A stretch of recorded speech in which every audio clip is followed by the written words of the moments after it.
우리가 살면서 아무리 노력해도 절대 만족시킬 수 없는 사람들을 만날 때가 있잖아요. 아, 네, 진짜 기운 빠지는 상황이죠. 맞아요. 막 이래도 불만, 저래도 불만, 어떻게든 꼬투리를 잡아서 사람을 지치고 무기력하게 만드는 그런 상황 말입니다. 그렇죠. 주변에 꼭 한 명씩은 있는 것 같아요. 네, 그런데 놀랍게도 오늘 우리가 이 심층 탐구 시간에 파헤쳐볼 수천 년 전의 고대 문헌, 그 마태복음 11장 텍스트가 바로 이 현대적인 무력감과 대중의 심리를 아주 날카롭게 꿰뚫어보고 있습니다. 오, 수천 년 전 기록이 현대인의 심리를요? 네, 그렇습니다. 청취자 여러분, 오늘 우리는 특정 종교의 교리나 신앙을 옹호하려는 게 절대 아닙니다. 네, 종교적 논쟁은 저희 목적이 아니죠. 맞습니다. 이 오래된 기록 속에 고스란히 담겨있는 인간의 본성, 그 지독한 의심, 군중의 확증 편향, 그리고 마침내 무거운 짐을 진 사람들을 향해 던지는 파격적인 메시지를 철학적이고 심리학적인 시선으로 철저히 해체해 볼 겁니다. 이 텍스트가 정말 흥미로운 이유가요.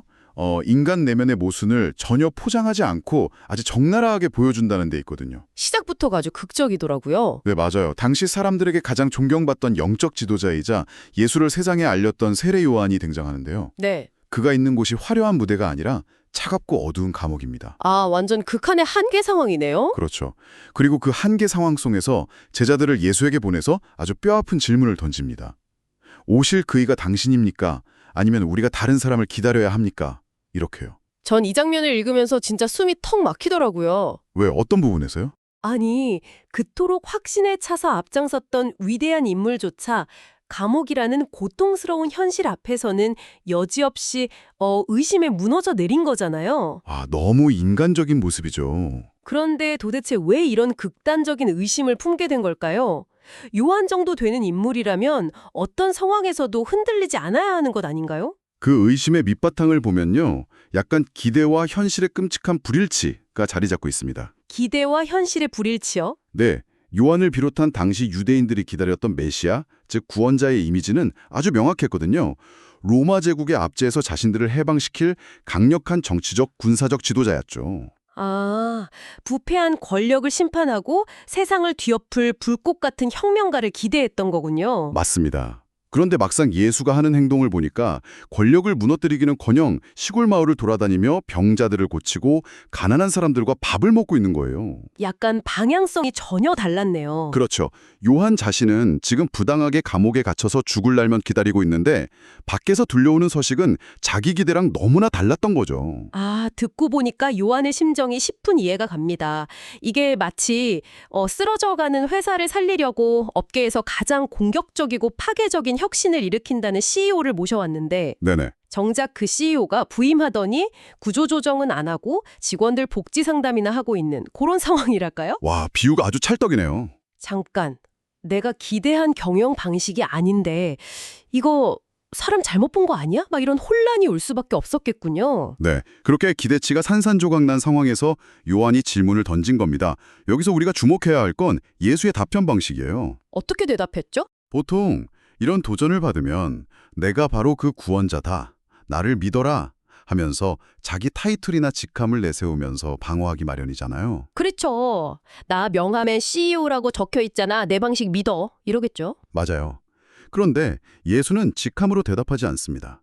가서 네가 보고 듣는 것을 전해라.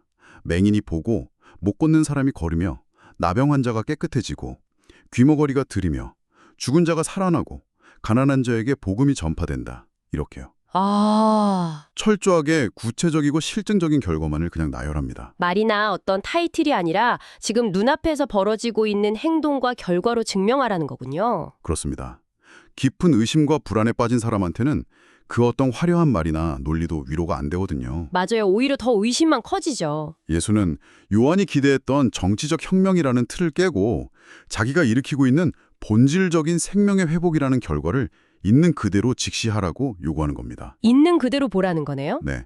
그리고 마지막에 아주 의미심장한 말을 덧붙이죠.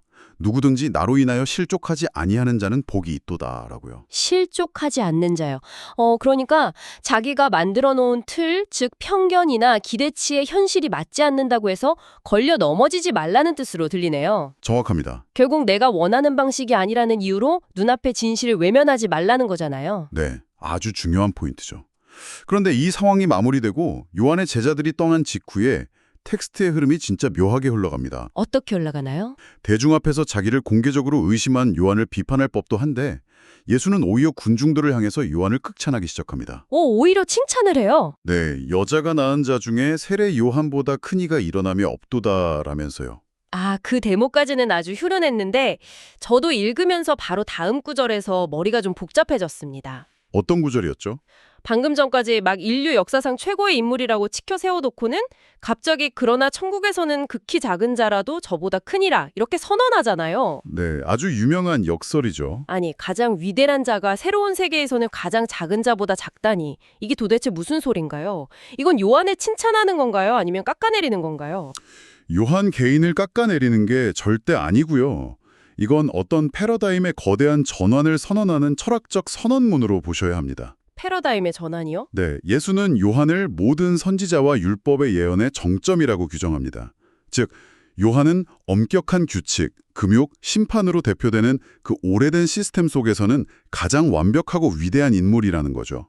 옛날 방식에서는 최고다. 맞아요. 하지만 이제는 전혀 다른 규칙이 지배하는 새로운 시스템이 시작되었다는 뜻입니다. 그거 마치 역사상 최고의 명작으로 꼽히는 폴더폰을 보는 것 같네요. 폴더폰요? 재밌는 비유네요. 그 폴더폰 자체는 당시 기술의 정점이고 엄청난 명기지만 오늘날 방금 출시된 가장 저렴한 보급형 스마트폰하고 비교하면 아예 구동되는 앱 자체가 다르잖아요.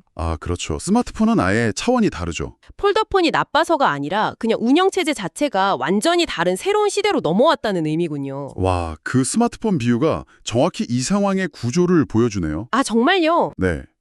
과거의 패러다임이 인간의 노육과 율법 준수를 통한 자격증명의 시대였다면 지금 열리고 있는 새로운 패러다임은 조건 없는 회복과 은혜의 시대라는 겁니다. 새로운 운영체제인 거네요. 그래서 예수는 침노하는 자가 천국을 빼앗는다라는 역동적인 표현을 씁니다. 혈통이나 율법의 지식이라는 낡은 자격 조건이 아니라 이 새로운 운영체제를 열정적으로 받아들이고 뛰어드는 사람들이 새로운 시대의 지인이 된다는 아주 파격적인 선언이죠. 낡은 시스템의 붕괴와 새로운 시대의 역동적인 도래라. 와, 진짜 가슴 뛰는 선언이네요. 그렇죠. 그런데 여기서 아주 불편한 질문이 하나 생깁니다. 뭔데요? 이렇게 엄청난 시대의 변화가 눈앞에서 펼쳐지고 있는데 정작 그 시대를 살아가던 대중들은 이 변화를 어떻게 받아들였을까요? 바로 여기서 인간의 아주 씁쓸한 본성이 드러납니다. 예수는 당시 세대를 장터에 앉은 아이들에 비유하면서 그들의 지독한 맹소와 확증 편향을 꼬집거든요. 장터에 앉은 아이들이요. 네, 우리가 피리를 불어도 너희가 춤추지 않고 애곡하여도 가슴을 치지 않았다라는 비유가 등장하죠. 저 그 대목 읽으면서 진짜 소름 돋았어요. 어떤 부분에서 그렇게 느끼셨나요? 그 금욕주의자인 요한이 와서 며칠씩 굶고 엄격하게 생활하니까 군중들이 저 사람 귀신 들린 거 아니야? 미쳤네 이러면서 비난하잖아요. 맞아요. 반대로 예수가 와서 사람들과 어울려 밥을 먹고 포도주를 마시니까 이번엔 보라 먹기를 탐하고 포도주를 즐기는 자요 세리와 죄인의 친구로다 이러면서 손가락질을 한단 말이죠. 네, 아주 정확히 보셨어요. 이건 말 그대로 이래도 싫고 저래도 싫다는 거 아닙니까? 정확히 그겁니다. 대중은 진실을 찾고 있는 게 아니라 그냥 자신들의 기득권이나 기존의 사고방식을 유지할 핑계를 찾고 있었던 거예요. 핑계요? 네. 요한의 엄격함은 자기들의 세속적인 삶을 찔러서 불편했고 예수의 자유로움은 자기들이 세워놓은 종교적 위계질서를 무너뜨리니까 싫었던 거죠. 듣기 싫은 소리를 하니까 그냥 다 거부하는 거네요. 상대가 어떤 방식을 취하든 애초에 춤출 생각도 같이 슬퍼할 생각도 아예 없는 겁니다. 이미 마음속에 결론을 딱 내려놓고 상대를 재단하는 거군요. 내 마음에 들게 행동해봐. 물론 넌 절대 내 마음에 들 수 없겠지만 막 이런 오만한 태도잖아요. 맞아요. 청취자 여러분, 이거 오늘날 소셜미디어나 온라인 커뮤니티에서 우리 너무나 흔하게 보는 모습 아닙니까? 진짜 똑같죠? 상대방의 메시지가 아니라 메신저의 태도, 말투, 방식 이런 거 하나하나 꼬투리를 잡아서 기어코 끌어내리는 그 냉소주의 말이에요. 그렇기 때문에 예수는 지혜는 그 행한 일로 인하여 옳다함을 얻느니라 라는 뼈있는 통찰을 남깁니다. 결과로 증명된다는 아까 그 말이랑 통하네요? 네, 장터 아이들의 그 변덕스러운 비난이나 평가가 진실을 결정하는 게 아니라 결국 시간이 흐른 뒤에 남겨진 결과와 열매만이 진짜 지혜를 증명할 거라는 아주 엄중한 경고죠. 무거운 경고네요. 하지만 대중의 이런 고집스러운 태도는 단순한 투정으로 끝나지 않습니다. 아주 무섭고 참혹한 결과로 이어지게 되거든요. 네, 그 이어지는 책망의 장면이 저도 꽤나 무겁고 두렵게 다가왔습니다. 예수가 고라신, 벳세다, 가버나움이라는 도시들을 향해서 막 엄청난 분노를 쏟아내잖아요. 이 도시들이 어떤 곳인지를 이해해야 이 분노의 깊이를 알 수 있습니다. 이 세 도시는 예수가 가장 많은 시간과 에너지를 쏟으면서 수많은 기적, 즉 진실에 대한 명백한 증거를 직접 보여준 곳이거든요. 아, 증거를 제일 많이 본 곳이군요. 즉, 이 도시 사람들은 정보가 부족해서 진리를 모른 게 아니었습니다. 눈앞에서 벌어지는 압도적인 결과들을 두 눈으로 똑똑히 본 사람들이죠.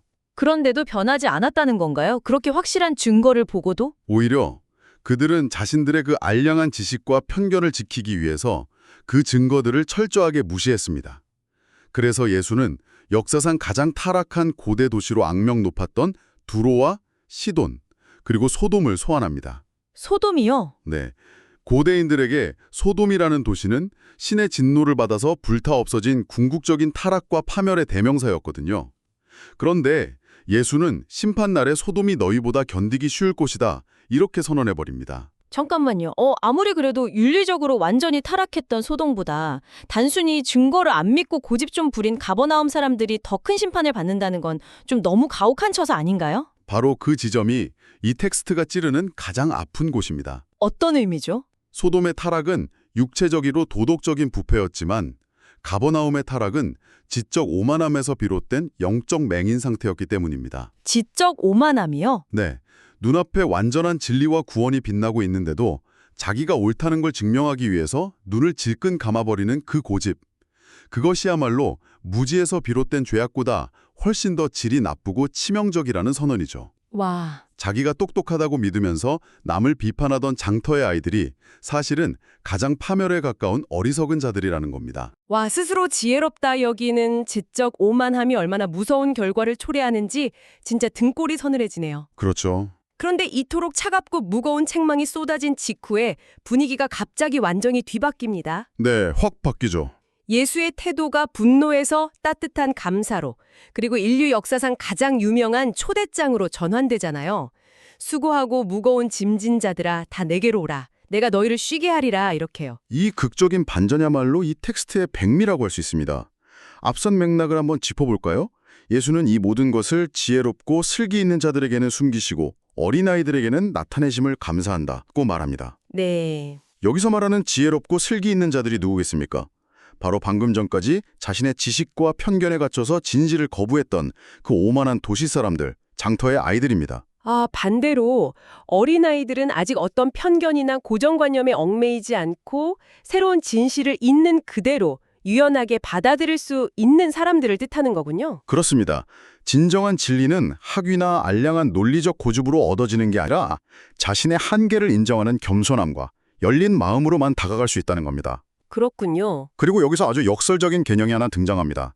예수는 나의 멍에를 메고 내게 배우라. 이는 내 멍에는 쉽고 내 짐은 가벼움이라고 말하거든요. 아, 솔직히 전 여기서 정말 크게 덜컹거렸어요. 청취자 여러분도 한번 생각해 보세요. 멍에라는 건 밭을 가는 소의 목에 씌우는 엄청 무거운 나무틀이잖아요. 그렇죠. 보통 억압의 상징이죠. 철저한 통제, 고된 노동의 상징인데 예수는 쉼을 주겠다고 사람들을 불러놓고서는 뜬금없이 내 멍에를 매라고 합니다. 네, 이상하게 들리죠. 게다가 그 멍에가 타당 짜고까지 해요. 아니, 억압의 도구가 어떻게 쉼과 평안의 도구가 될 수 있는 건지 도저히 논리적으로 납득이 안 갔습니다. 현대인의 시각에서는 당연히 모순처럼 볼 수밖에 없습니다. 하지만 1세기 유대 사회의 역사적 배경을 알면 이 비유가 얼마나 탁월한지 무릎을 치게 되거든요. 어떤 배경이 있죠? 당시 사회에서 멍에라는 단어는 랍비들이 백성들에게 가르치던 율법과 전통의 짐을 뜻하는 일상적인 은유였습니다. 아, 율법의 짐이요? 네, 당시 종교 지도자들은 수백 수천 가지의 미세한 규칙들을 만들어서 사람들을 통제했습니다. 안식일에는 몇 걸음 이상 걸으면 안 되고 밥을 먹기 전에 어떤 방식으로 손을 씻어야 하고 하루 24시간 내내 자기가 부정해질까 봐 전전긍긍하면서 사회의 눈치를 봐야 했죠. 아, 장터의 아이들처럼 끊임없이 남의 시선에 맞춰서 춤을 춰야 하는 그런 숨막히는 삶이었군요. 진짜 뼈를 닦는 무거운 짐이네요. 맞습니다. 그래서 예수가 수고하고 무거운 짐진 자들아 라고 불렀을 때 그건 단순히 육체적으로 피곤한 사람들을 부른 게 아니에요. 그럼요. 이 지독하게 피곤한 종교적 허례허식과 타인의 평가라는 무거운 멍이에 짓눌려서 질식하게 일보직전인 사람들을 향한 부름이었던 거죠. 그럼 예수의 멍에가 가볍다는 건 이런 뜻일까요? 그 엄청 무거운 돌덩이가 가득 든 배낭을 메고 험한 산을 오르다 쓰러지기 일보 직전인 사람한테 다가가서 네네. 내가 내 배낭을 아예 없애줄게. 넌 아무 책임도 지지 마. 이러는 게 아니라 아, 그렇죠. 내가 그 배낭 안에 있는 쓸데없는 돌덩이들을 다 빼내고 전혀 다른 가벼운 배낭을 제대로 매는 법을 가르쳐 줄게. 내 방식대로 매면 산을 오르는 게 훨씬 편해질 거야. 막 이렇게 말하는 거군요. 와, 아주 훌륭하게 본질을 파악하셨습니다. 삶의 책임이라는 짐 자체가 마법처럼 뿅 하고 사라지는 게 아니에요. 책임은 여전히 있군요. 인간은 결국 무언가의 통제를 받으며 살아갑니다. 돈의 멍에, 명예의 멍에, 혹은 타인의 인정이라는 멍에를 메고 살아가죠. 문제는 어떤 멍에를 맬 것인가입니다. 예수는 나는 마음이 온유하고 겸손하니 나의 멍에를 메라고 제시합니다. 기존의 멍에가 끊임없이 자격을 증명해야 하는 피말리는 억압이었다면 새로운 멍에는 온유와 겸손, 즉 내 한계를 있는 그대로 인정하는 데서 오는 자유로움이겠네요. 그게 바로 진정한 의미의 쉼입니다. 아, 그런 의미군요. 네, 육체적인 수면이나 휴가를 뜻하는 게 아닙니다. 끊임없이 스스로를 방어하고 증명해야 하는 오만한 방어 기제를 내려놓고 어린아이 같은 수용성으로 새로운 삶의 방식을 받아들일 때 찾아오는 영적이고 심리적인 평안을 의미하죠. 이것은 세상을 인식하는 운영체제 자체를 갈아 끼우라는 완벽한 패러다임의 혁명입니다. 오늘 우리의 탐구 여정을 돌아보니까 텍스트 하나하나가 유기적으로 완벽하게 맞물려 들어가는 걸 느낍니다. 청취자 여러분, 오늘 우리는 감옥에 갇힌 요한의 아주 인간적인 의심에서 출발해서 구시대의 율법과 새로운 은혜가 교차하는 거대한 패러다임의 전환을 목격했습니다. 네, 엄청난 여정이었죠. 그리고 눈앞에 명백한 진실조차 깎아내리면서 춤추지 않는 장터 아이들의 오만과 편견이 어떻게 파멸을 부르는지 확인했고요. 마침내 그 모든 타인의 시선과 고집이라는 무거운 배낭을 내려놓고 가장 가벼운 겸손의 멍에를 매라는 역설적인 쉼의 초대까지 도달했습니다. 이 마태복음 11장이라는 텍스트를 그냥 고대의 기록으로 읽던 아니면 오늘날을 살아가는 삶의 철학으로 받아들이든 그 통찰의 깊이는 동일하다고 봅니다. 맞아요. 인간의 확증 편향, 군중 심리, 그리고 진정한 내면의 자유에 대한 이 치열한 분석은 수천 년의 시간을 뚫고 지금 우리의 삶을 정확히 조준하고 있죠. 그렇기 때문에 오늘 이 깊은 탐구 시간을 마치면서 청취자 여러분께 조금은 도발적이고 새로운 질문을 하나 던지고 싶습니다. 네, 좋죠. 우리는 오늘 장터에 앉아서 피리를 불며 남들이 자신의 장단에 맞춰 춤추기를 강요하던 고대인들의 오만함을 비판했잖아요. 그런데 생각해보면 오늘날 우리가 하루에도 수십 번씩 들여다보는 스마트폰 안의 소셜미디어나 알고리즘이야말로 철저하게 우리의 입맛에 맞춰진 현대판 장터가 아닐까요? 아, 진짜 생각해보면 그렇네요. 우리의 생각과 똑같은 주장을 하는 영상에는 환호하면서 춤을 추고 조금이라도 내 편견을 거스르는 정보가 나오면 즉각적으로 분노하면서 스와이프해버리는 우리 자신 말입니다. 네, 바로 그거예요. 어쩌면 우리는 이 거대한 디지털 장터 안에서 스스로에게 확증 편향이라는 가장 무겁고 잔인한 멍에를 씌운 채 하루하루 지쳐가고 있는지도 모릅니다. 맞습니다. 무거운 짐을 내려놓는 진정한 쉼은 누군가 내 입맛에 맞는 피리를 불어줄 때 찾아오는 게 아닐 겁니다. 내가 꽉 쥐고 있던 그 오만함과 편견의 돌덩이들을 내 손으로 직접 배낭에서 꺼내어 던져버릴 때 비로소 시작되겠죠. 네, 아주 공감합니다. 청취자 여러분, 당신은 지금 어떤 멍에를 메고 장터에 앉아 계십니까? 그리고 그 멍에는 진정 당신을 쉬게 하고 있습니까? 다음 시간까지 이 서늘하지만 중요한 질문을 여러분의 삶 속에서 한번 깊이 곱씹어 보시기 바랍니다. 네, 꼭 한번 생각해 보셨으면 좋겠습니다. 함께해 주신 청취자 여러분 감사합니다. 다음 시간에 더 깊은 탐구로 찾아오겠습니다.